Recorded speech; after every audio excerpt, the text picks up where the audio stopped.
দিয়েছেন আমাদের জেলার প্রধান স্বাক্ষর অনুষ্ঠানে। কুষ্টিয়া দৌলতপুরে জনতার উঠান শেকড়ের রাজনীতি শীর্ষক আলোচনা সভা অনুষ্ঠিত হয়েছে সোমবার বিকেলে দৌলতপুর উপজেলা জাতীয় নাগরিক পার্টির আয়োজনে হোগলবাড়ি ইউনিয়ন তারাগুনিয়া মহিলা বিষয়ক অধিদপ্তর প্রাঙ্গণে এই আলোচনা সভা অনুষ্ঠিত হয়। আলোচনা সভায় প্রধান আলোচক হিসেবে উপস্থিত ছিলেন জাতীয় নাগরিক পার্টির কেন্দ্রীয় কমিটির যুগ্ম আহ্বায়ক নুসরাত তাবাসসুম। বিশেষ আলোচক ছিলেন নাগরিক পার্টির কেন্দ্রীয় সংগঠন নয়ন আহমেদ।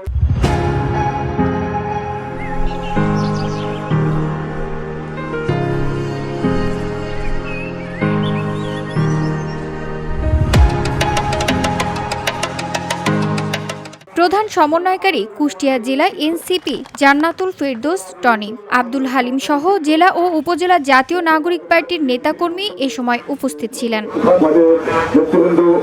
জাতীয় নাগরিক পার্টির কেন্দ্রীয় কমিটির যুগ্ম আহ্বায়ক নুসরাত তাবাসসুম বলেন, জনগণের অংশগ্রহণ ছাড়া কোনো সংবিধান দীর্ঘস্থায়ী হতে পারে না। তাই গণপরিষদ নির্বাচনের মাধ্যমে জনগণের মতবিনিময়কে প্রতিফলিত করতে হবে। যুব সমাজ আজ পরিবর্তনের প্রত্যাশায় আছে। নতুন প্রজন্মের কণ্ঠস্বরকে সংবিধানে প্রতিফলিত করাই হবে আগামী দিনের বড় চ্যালেঞ্জ।